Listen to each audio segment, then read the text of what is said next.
이제 미중 테크 배틀이라는 단어였어요. 반도체 수출 못하게 하고 지금 좀 잠잠해진 상태가 돼 있는 상태잖아요. 지금 마이크론은 실질적으로 한 11% 정도밖에 대중 수출이 아닌데 지금 약간 화웨이 뭐 미중 전쟁 뭐 이런 거 하다가 이제 저걸 막 하나씩 건드리면 기술주의 입장에서는 어쨌든 수출 상대가 없어지잖아요.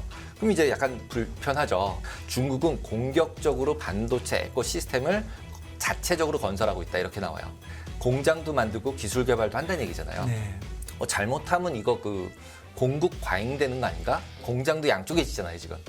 공장이 중국에도 생기고 미국에도 생기고 기술 개발도 양쪽에서 하는 거잖아요. 네. 이제 뭐 부품을 납품하거나 이런 분들은 양쪽에다 납품하니까 매출이 좋아질 거잖아요. 네. 근데 조금 길게 보면은 지금도 벌써 반도체는 공급 과잉 이제 피크는 찍었어서 괜찮아 그러면서 이제 매수세가 돌고 있는 거잖아요.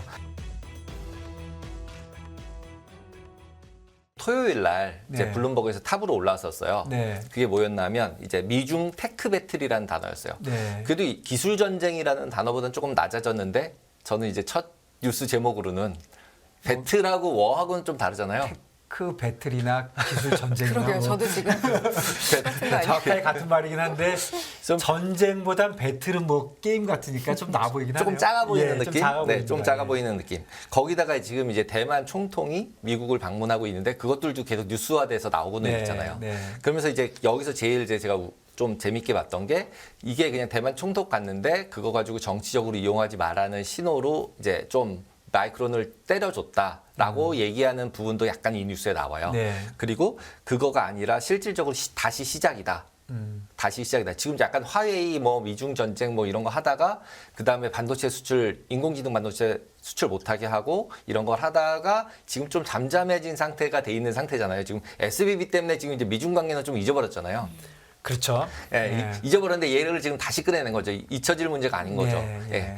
그러면서 실질적으로 거의 뉴스에서 나온 게 마이크론은 실질적으로 한 11% 정도밖에 대중 수출이 아닌데 네. 실질적으로 퀄컴은 64%, 그다음에 브로드컴은 35%, 인텔은 27%, 그다음에 엔비디아 많이 이제 국내에서 많이 사가지고 계신데 그런 게 21%가 대중 수출로 돼 있는 거예요. 그러니까 중국 관련. 그러면 이제 기술주로 해가지고 그 회사 입장에서 보면 네. 그 재무제표에서 중국에다 수출하고 예. 있는 퍼센트들인 예. 거예요. 그러면은 결국 마이크론에서 이제 너 이제 수출하지 마 이렇게 막을 수 있다는 얘기잖아요. 너네 네. 거 우리 안 사. 네. 보안에 문제 있어. 예전에 이제 화웨이 거 이제 우리 사지 마 이렇게 했었잖아요. 미국이. 그러니까 이제 똑같이 하는 거네요. 똑같이 나도 해보겠다 네. 이거죠 네. 이제. 네. 그럼 중국이. 그러면서 이제 저걸 막 하나씩 건드리면 기술주의 입장에서는 어쨌든 수출 상대가 없어지잖아요.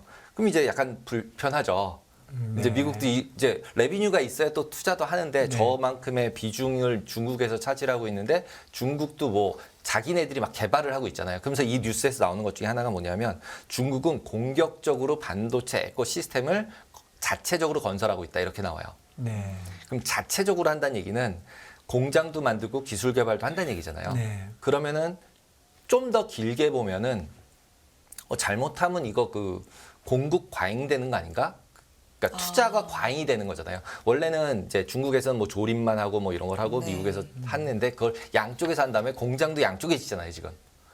미국으로 가져오라는 거잖아요. 공장 중국에다 냅두지 말고. 네. 그러면 공장이 중국에도 생기고 미국에도 생기고 기술 개발도 양쪽에서 하는 거잖아요. 네. 그러면 기본적으로는 어떻게 투여되는 자본 자체가 2배가 된 거나 마찬가지야. 2배까지는 안 되겠지만 네, 그런 우려가 있네요. 길게 네, 보면. 예. 그래서 이제 저는 그냥 이 뉴스를 보면서 이제 어떻게 해석할까. 네. 그러니까 뉴스가 나왔던 거에 대한 부분은 이미 뭐 성 기자님도 말씀하시고 네. 보신 분들 많이 있잖아요. 근데 이제 이 뉴스를 가지고 어떻게 해석을 할까라는 부분에 대해서 약간 얘기를 하고 싶었던 부분이 있었어요. 그래서 이 부분이 양쪽에서 과잉 투자가 되고 있는 게 아니냐. 그래서 단기적으로는 분명히 투자가 되니까 이제 뭐 부품을 납품하거나 이런 분들은 양쪽에다 납품하니까 매출이 좋아질 거잖아요. 네. 그러니까 분명히 단기적으로는 긍정적인 효과가 있을 수 있는데 이렇게 미중 전쟁을 함으로써 네. 중간에 이제 줄다리기를 네. 잘하면 줄타기를 잘하면 네.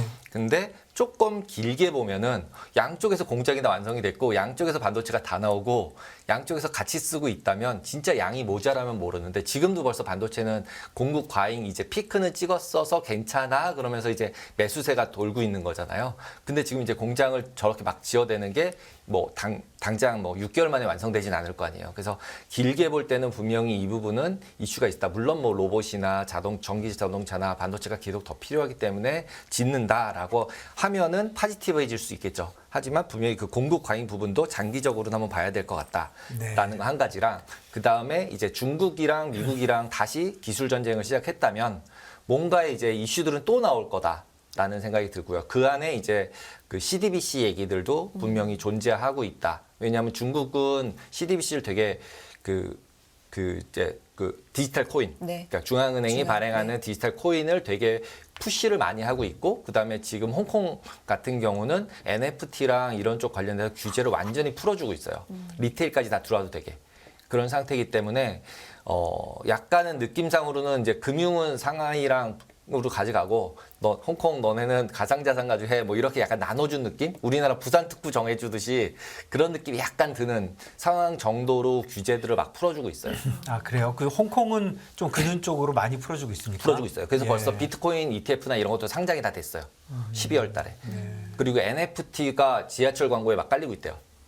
그러니까 우리나라보다는 훨씬 더 빨리 움직이고 있고요. 그러면 이제 그런 와중에서 지금 비트코인도 많이 올랐잖아요. 또 네. 그러니까 이제 위험 자산이라고 얘기하고 있지만 이 부분도 분명히 그러면은 이제 중국이랑 그다음 미국이랑 있을 때 누가 CBDC를 먼저 발행해서 선점하느냐 네. 이거 돈 찍는 거잖아요. 네, 네. 그리고 이제 CBDC 같은 경우는 여러 가지 이슈들이 있지만 예금 같은 거가 의미가 없어질 수 있거든요. CBDC가 될 경우에는. 네. 왜냐하면 이제 분산 원장에 내 돈이 어디 찍혔는지 다 알잖아요. 현금이란 게 가장 큰 문제거든요.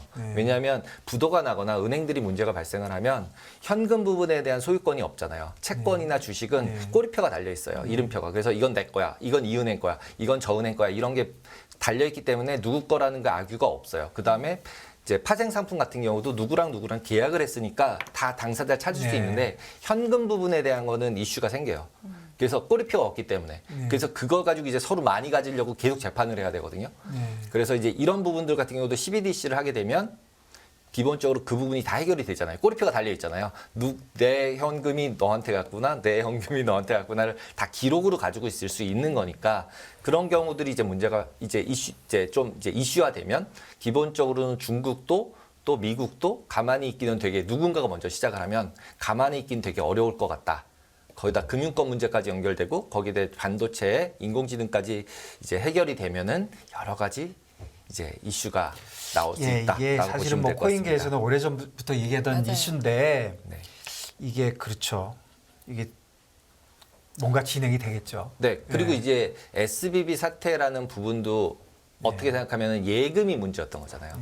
네. 그리고 투자해놓은 미국 채권이 문제였던 거고 그냥 뭐 딱 두 개를 고르다고 하면 그러면은 결국 그 예금 부분에 있어서는 예금자 보호를 100% 하겠다는 게 말이 원래는 안 되는 건데 이렇게 되면 그러니까 이제 이런 부분서부터 금융기관 전체가 움직일 수 있는 이슈고 그게 이제 결국은 혼자 이제 패권을 가지고 있을 땐 상관이 없는데 미국이랑 싸우게 되면 이제 네가 먼저 하냐 내가 먼저 하면서 자기 이제 경쟁을 해야 되는 상태고 지금 기술 같은 경우는 이미 경쟁을 시작한 상태라고 생각을 하기 때문에 미국도 중국을 견제하는 거고 지금도 마찬가지로 그거에 반격으로 중국은 미국을 이제 견제하는 거죠. 그리고 WTO에 솔직히 미국이 맨날 중국을 제소했는데 중국이 미국을 제소하고 있는 상태고 이제 이런 것들을 다 이렇게 보면은 결국 미중 관계 부분에 있어서는 해결될 가능성은 쉽지 않다. 네, 이 기술 라고 봐야 될것 전쟁의 같습니다. 뒤에 CBDC도 포함이 돼 있다 이렇게. 저는 이제 그런 네. 생각이 듭니다. 반도체라는 거를 기본적으로 써야 되는 거잖아요. PC도 네. 쓰고 전기도 쓰고 그러면 이런 것들이 다 연결돼서 미국하고 중국 간의 관계에 있어서 약간의 문제가 발생하는 거는 전부 생각을 해봐야 되지 않냐라는 생각이 들어요. 그리고 기름 생산하는 부분들도 마찬가지고 지금 이제 사우디랑 또 이제 중국이랑은 또 이렇게 하고 있잖아요. 위안화 결제액이 계속 더 나오고 있고요. 네. 이런 상태이기 때문에 결국은 그거의 최종 핵심은 미중 관계에 포커스가 돼 있는 거다.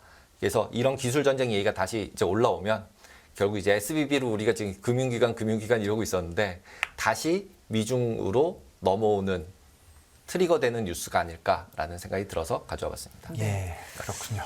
미중에 대한 얘기는 뭐 커지느냐 작아지느냐지 계속해서 계속 있는 있는 거죠. 상황인데 네. 이 모든 것들을 좀 아울러서 계속 볼 필요가 있을 것 같고요. CBDC도 어떻게 진행이 되는지 네. 저도 궁금해집니다. 자, 테이블 랩의 케빈 강 대표와 함께했습니다. 고맙습니다. 감사합니다. 감사합니다. 네. 금융투자로 돈 벌기 쉽지 않으시죠? 그런데 불가능한 것도 아니죠. 글로벌 IB 트레이더의 눈으로 본 더 넓은 금융의 세계, 그들의 투자의 기술 정말 궁금하지 않으십니까? 여러분들을 응원합니다.